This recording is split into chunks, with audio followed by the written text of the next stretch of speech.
If your mom or dad has just been diagnosed with mild cognitive impairment or mild dementia due to Alzheimer's, and you've been told by their neurologist that they may be eligible for one of the new Alzheimer's drugs, I'm talking about Leqembi or Kisunla, you're probably asking yourself, do we say yes?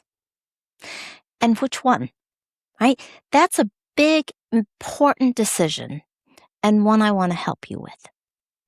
Now, if you listen to my episode on the Cochrane Review about anti-amyloid treatments, you already know the headline. Little to no clinically meaningful benefit. That's what they concluded. So why in the world would anyone even consider exposing a loved one to a drug with a real risk of brain swelling and bleeding for a benefit that a major review just called clinically insignificant? Well, here's the thing I promised I'd come back to. One of the major criticisms of that review was that they lumped a lot of very different drugs together. And I said that that criticism deserved a closer look. So today, we're taking that closer look.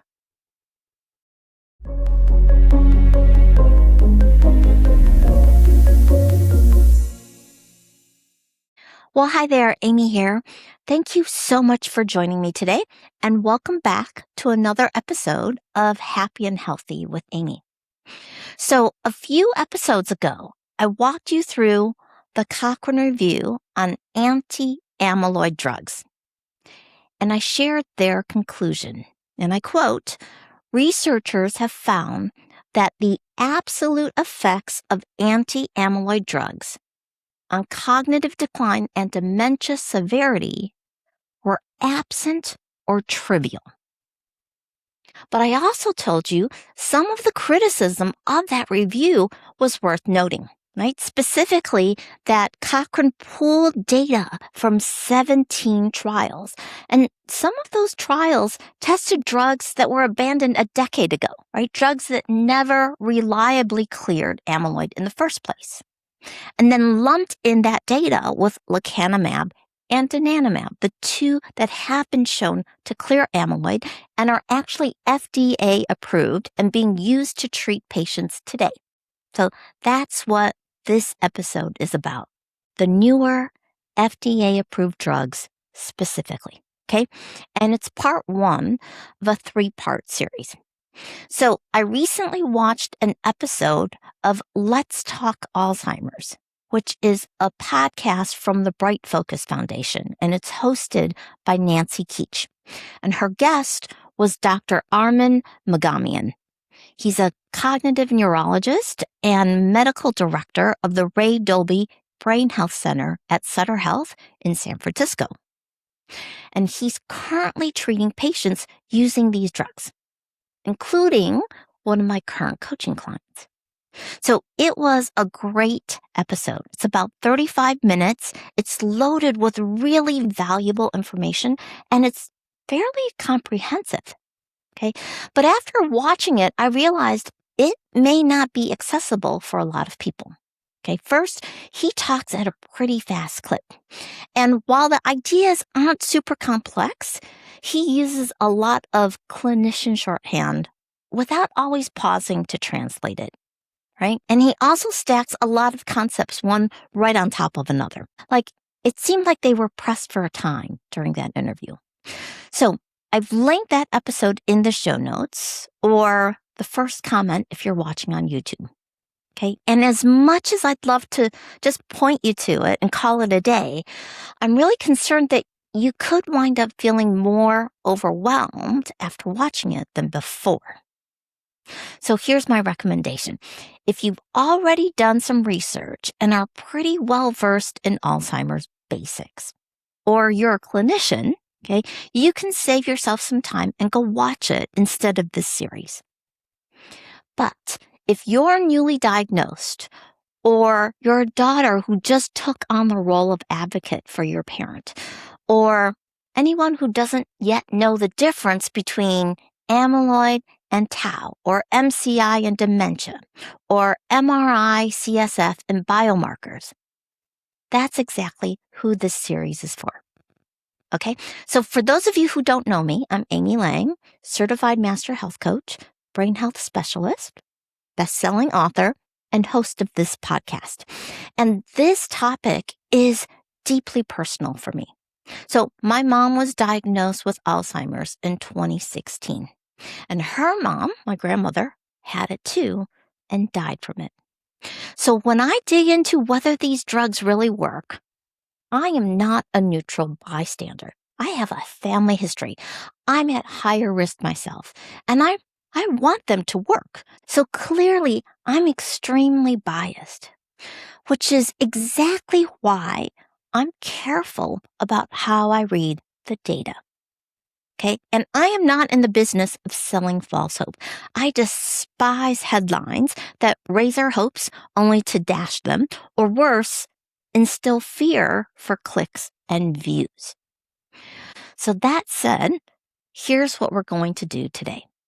First, I'm going to give you my answer to the question, does Leqembi or do Leqembi and Kisunla actually work? And it's kind of a nuanced answer. Okay, then I'm going to break down exactly why I think the pooling criticism about the Cochrane review holds up. All right. And then in the next episode, part 2, we're going to cover the risk side, those serious ARIA side effects and who's at higher risk. Okay. And then in part 3, we're going to put it all together into a decision-making framework. And as always, this is education, not medical advice. Okay, so let's get into it. So do Leqembi and Kisunla actually work? So Leqembi is lecanemab and Kisunla is donanemab. And according to Dr. Magamian, the answer is, for the right person, at the right stage, yes. Again, it's not a cure or a reversal of Alzheimer's, okay? But he says it's a real, meaningful slowing of decline, and more meaningful than the Cochrane Review's average led a lot of people to believe. And the catch is that word, average, okay? The benefit isn't spread evenly across everyone who's technically eligible. It's concentrated heavily in people caught early and with a lower amount of the second protein, tau. So amyloid, again, there are 2 proteins, amyloid and tau, that are hallmarks of the disease. All right, so again, for those who are caught early and have a low tau burden, for those people, the data is compelling. But for people further along, it's much more modest, okay, closer to what Cochrane reported. So for the rest of this episode, we're going to talk about why the Cochrane average hid that signal, and what the real stratified numbers actually show in terms of benefit. So quick recap in case you're new here. The Cochrane Review looked at 17 randomized controlled trials. It involved over 20,000 participants, okay, all for a class of drugs called monoclonal antibodies targeting amyloid in people with mild cognitive impairment or mild dementia. So not moderate or severe dementia. And their conclusion, and I'm quoting directly here, successful removal of amyloid from the brain does not seem to be associated with clinically meaningful effects. So the Cochrane Review is a systematic review and meta-analysis. Okay, that's the top of the evidence hierarchy, and it carries real weight. But here's the question the critics raised. Does it make sense to average the results from drugs that reliably and effectively clear amyloid together with drugs that never really cleared it in the first place? For example, 2 of the older drugs, bapineuzumab and solanezumab, I'm not sure I'm pronouncing those correctly, okay? These two weren't very good at clearing amyloid in the first place. So if the hypothesis is that clearing amyloid slows decline and the drug can't actually clear amyloid, you wouldn't expect a clinically meaningful benefit, right? That's like saying, if I use the snowblower to clear the driveway of snow, I'll reduce the number of falls. And then the snowblower you're using doesn't actually clear the snow. Would you expect fewer falls? Of course not, right? You really didn't get to test whether clearing the snow made a difference. So these results were part of the average. Okay, and then there's a third drug, aducanumab. That did clear amyloid reliably. So mechanistically, it's grouped with the newer FDA-approved drugs, not the older ones. But its trials, and there were 3 of them, disagreed with each other. Okay, so one showed a modest benefit, a nearly identical one didn't, and then a third one was too small to tell you much one way or the other. Right? So great data for generating more hypotheses to test and to learn, but not for the results patients are looking for.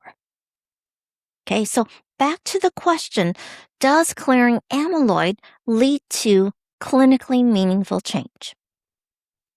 So of the 17 trials in that review, only 2 drugs, lecanemab and donanemab, show a benefit that's both statistically significant and replicated. So again, aducanumab clears amyloid just as reliably, but its results were too inconsistent to call it a clear win either way, right? And then the other 14 trials were mostly testing drugs that didn't clear amyloid well to begin with. Okay? And in my opinion, those older drugs were stepping stones, right? Not real tests of whether clearing amyloid actually helps. And if you think about what that does statistically, right? Taking data from trials that never really cleared amyloid and a drug with inconsistent results, together with the 2 that reliably worked, and then pooling those results, of course, the average is going to get dragged down, right, to barely worked. So is the pooling criticism legitimate? I think the answer is yes, with an asterisk. So it's not simply new drugs versus old drugs. It's also about which drugs have consistent, replicated proof of working mechanistically, as in clearing the amyloid, and what effects did this have? So right now, that's just 2, right? Lecanemab and donanemab. Which brings us back to the $64,000 question. Do the current FDA-approved anti-amyloid drugs work? And this is where Dr. Magamian's interview lines up with something I've been saying since I started talking about brain health and Alzheimer's prevention. Early is everything. Because his answer to the question for his own patients is a pretty confident yes, with a specific caveat about 2 things: timing and how much of a second protein called tau has already built up. So in my snowblower analogy, I think of like snow and then ice. Okay? So, by the way, when he talks about prevention, to be clear, he's talking about secondary prevention, not primary prevention. Okay? So what's the difference? Primary prevention means intervening before disease actually starts, okay? Before there's any real pathology that's taken hold. So think vaccines, or using sunscreen, or getting precancerous polyps removed during a colonoscopy, right? Or the lifestyle changes I talk about all the time: sleep, movement, nutrition, right? Stress management, the restored protocol, right? That's where I spend most of my time with you. Okay. Secondary prevention means treating the disease that's already started and preventing it from spreading further or doing more damage, right? So this would be like using antibiotics to treat an infection. And this is where lecanemab and donanemab live. Okay, so Dr. Magamian's patients already have Alzheimer's pathology. There have already been changes in the brain leading to symptoms, right? He's not preventing Alzheimer's. He's trying to catch it early within the process that's already begun. And he emphasizes again and again, the earlier, the better. Okay. Then there's actually something called tertiary prevention or treating symptoms, right? You can think of this as like cough syrup for a cold. It doesn't touch the virus. It just makes you feel a little better while your body deals with it.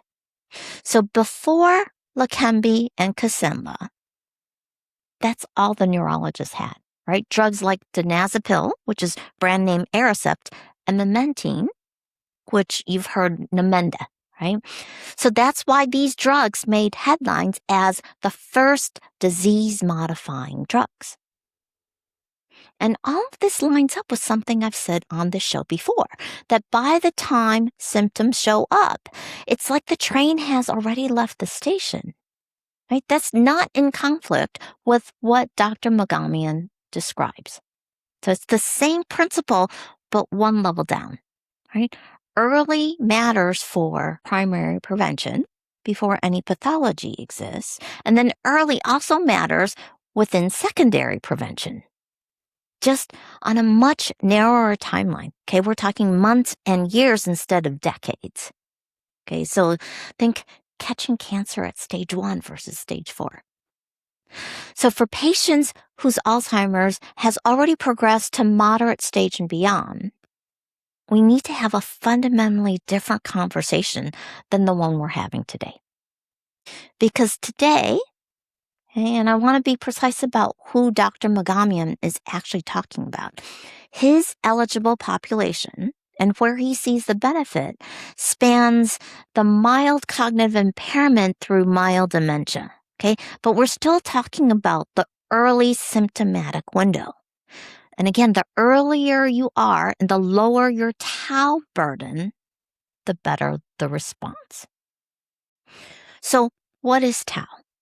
It is the second protein involved in Alzheimer's, the first being amyloid. And something worth noting, okay, tau has been shown to be a more accurate predictor of cognitive decline. I think about, again, snow versus ice. Which one are you more likely to slip on? Okay. So to help you even better understand this, I want to share a metaphor that Alzheimer's researcher and Harvard professor, Dr. Rudy Tanzi, uses all the time. He calls amyloid the match and tau the brush fire. And then neural inflammation is what turns the brush fire into a forest fire. So I call it a wildfire because these are more destructive, right, than forest fires. And after thinking about it a bit more, I actually like kindling better than a match for amyloid. Because it's not one single spark, right? It's the fuel that lets the fire catch and build in the first place. So again, we're talking amyloid as kindling, tau as brush fire, and neural inflammation as the wildfire. And here's why that matters. Once a brush fire gets big enough, it doesn't need the kindling anymore, right? It's generating its own heat and momentum. So even if you clear the kindling away at that point, the fire keeps spreading anyway. That seems to be what happens with tau. Amyloid is involved early on, but once the levels of tau get high enough, it becomes, in Dr. Magamian's own words, self-propagating. It stops depending on amyloid. So here's what you need to understand, okay? Once patients have significant levels of tau, removing amyloid provides no clear clinical benefit. So again, these drugs are monoclonal antibodies, meaning that they clear the amyloid kindling, right? Clear it while and where it's still just kindling before there's a brush fire, let alone a wildfire, and that matters enormously. But clear it after the fire is already sustaining itself, it doesn't do much. So what happens when you actually sort people by the levels of tau and then look at the data? So in his Bright Focus interview, Dr. Magamian put two specific numbers on it. Okay, for donanemab, in patients with early disease, okay, so MCI and low tau, he said, and I'm quoting him directly, we see up to a 60% slowing of cognitive impairment after a year and a half. And then for lecanemab, in low tau patients, he said, we see that around 69% of patients at 4 years had no decline in cognition. So that sounded almost too good to be true, right? So I went back to the results from the donanemab trial. This is the Trailblazer ALS 2. I wanted to see where that 60% came from. Okay, so that trial enrolled about 1,700 symptomatic participants, and tracking tau was part of the design. So of those 1,700, just over 1,100 participants were in the low or medium tau category. Okay, and for those folks, donanemab showed a slowing of decline by about 35% on one cognitive measure, and then 36% on another at 76 weeks, or about 18 months. Okay, now if you widen that to the full trial population, so including higher tau participants, the effect drops to around 22 and 29%. But if you narrow it from low to medium to just low tau, and specifically people staged at mild cognitive impairment, the number was 60%. So Dr. Magamian was describing an even more selective subgroup, a smaller slice than the trial's actual primary result. Now, what about lecanemab and that 69% at 4 years, right? The one that I was like, that's too good to be true. So the trial was Clarity AD, the actual randomized placebo-controlled trial, which ran for 18 months, not 4 years. Okay, so the number itself, that 69%, that number is coming from the randomized trial itself. Okay, it's coming from longer-term follow-up after the trial ended. Right? Once everyone, including the former placebo group, had the option to take the drug. So that's real data, but it's different, right? And generally it's considered weaker evidence because there's no placebo group left to compare it against. So what the actual 18-month randomized trial showed is overall, lecanemab produced 27% less decline, right? So again, slowing of the disease progression than placebo across the full study population. Okay, but there was also an optional sub-study using tau PET scans, right? So this is a smaller group, a few hundred people. And of that, only 10 people were in the high tau group. So too few to draw much from, okay? But in the low tau group specifically, 76% of lecanemab patients showed no worsening at 18 months, okay, versus 55% on placebo. And then 60% actually improved versus 28% on placebo. As for that 4-year 69% figure, it does check out. It's just important to know exactly what it's describing. So this was actually presented at the Alzheimer's Association International Conference in 2025. So we're talking about the same low tau subgroup from that optional tau PET substudy I just mentioned, followed into the long term. So at 3 years, that subgroup showed 59% with improvement and no decline on this cognitive test called CDR-SB.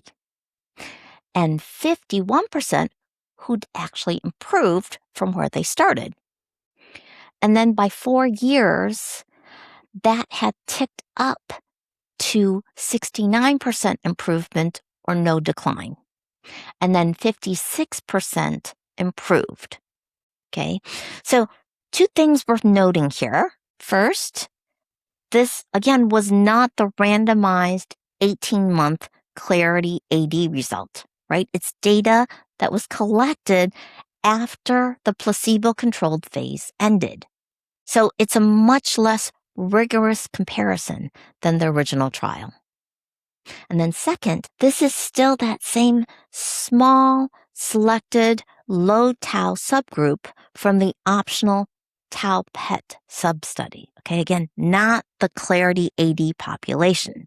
Okay, so the N in the study is much smaller. But Dr. Magamian's numbers are real and they're traceable. Okay, but again, we're describing a narrower, less controlled slice of evidence that it might sound like at first. Okay, none of that makes the numbers wrong, mind you, but it does mean some of them are stronger evidence than others, right? And it's exactly the kind of subgroup and extension phase data that can get cherry-picked if you're not paying attention. Okay, and then one more disclosure worth repeating. Dr. Magamian, whose interview inspired this whole series, has disclosed consulting and clinical trial ties to the companies that make these drugs. So that doesn't invalidate what he shared, right? Both of his numbers hold up once you know exactly which subgroup and which phase of the data each one is describing. And what makes me take it seriously, and more than just one clinician's hopeful read and potentially biased read, is that it's the same biological story the tau timeline predicts. So my takeaway isn't the Cochrane review was wrong. It's that Cochrane answered a class-level question correctly, right? Removing amyloid isn't enough to make a meaningful difference for all patients with mild cognitive impairment or mild dementia due to Alzheimer's disease, right? And that average was truly disappointing. But I think the average hid an important signal that there's a specific subgroup where the newer targeted drugs do seem to have an effect, right? The people with low tau burden with MCI.